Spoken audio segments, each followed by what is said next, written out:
जब जरार की अम्मी कहती हैं या तो अपनी चाची के पास रहो या मेरे पास, तो उसी वक्त जरार फैसला करता है कि वो हक का साथ देगा। वो अपनी चाची के पास चला जाता है और वहीं रहने लगता है। इधर उसकी चाची सोचती हैं कि गैर मुहर्रम लड़के का घर में रहना मुनासिब नहीं, इसलिए वो फरियाल और जरार की शादी का फैसला कर लेती हैं और तारीख भी तय कर देती हैं।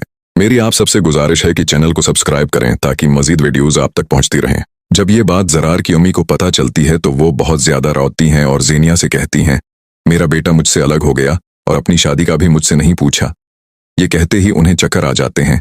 ज़ेनिया घबरा जाती है और फौरन उन्हें अस्पताल ले जाती है। वहां जाकर वो जरार को फोन करती है और कहती है, अम्मी की हालत बहुत खराब है, प्लीज भाई जल्दी आ जाओ। ये सुनते ही जरार भागता हुआ अस्पताल पहुंचता है, मगर जैसे ही उसकी अम्मी उसे देखती हैं वो रोते रोते दम तोड़ देती हैं। ये सदमा जरार बर्दाश्त नहीं कर पाता और वो बुरी तरह टूट जाता है। इसी दौरान ज़ेनिया गुस्से में आकर कहती है, ये सब आपकी वजह से हुआ है, और फिर वो जायदाद के लालच में अपने ही भाई को झूठे इल्जामात लगाकर पुलिस के हवाले करवा देती है।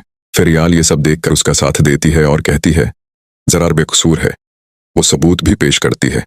फरियाल ज़ेनिया से कहती है, आप अपने भाई के साथ बहुत गलत कर रही हैं।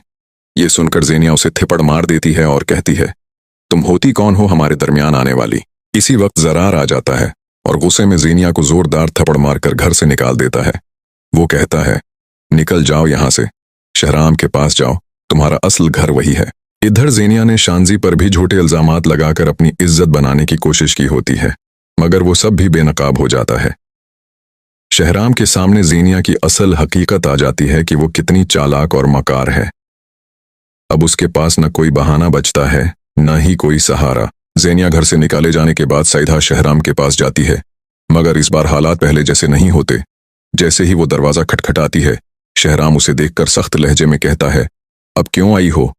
जब तुम्हें अपने रिश्तों की कदर नहीं थी तो अब यहाँ क्या लेने आई हो? ज़ेनिया रोते हुए कहती है, मुझे माफ कर दो, मैं अकेली हो गई हूँ। मगर शहराम का दिल अब सख्त हो चुका होता है। इधर जरार पुलिस की हिरासत में होता है, मगर फरियाल हिम्मत नहीं हारती। वो दिन रात सबूत इकट्ठे करने में लग जाती है। वो इन तमाम लोगों तक पहुंचती है जिन्हें ज़ेनिया ने इस्तेमाल किया था। आखिरकार उसे एक ऐसा गवाह मिल जाता है जो अदालत में सच बोलने को तैयार हो जाता है।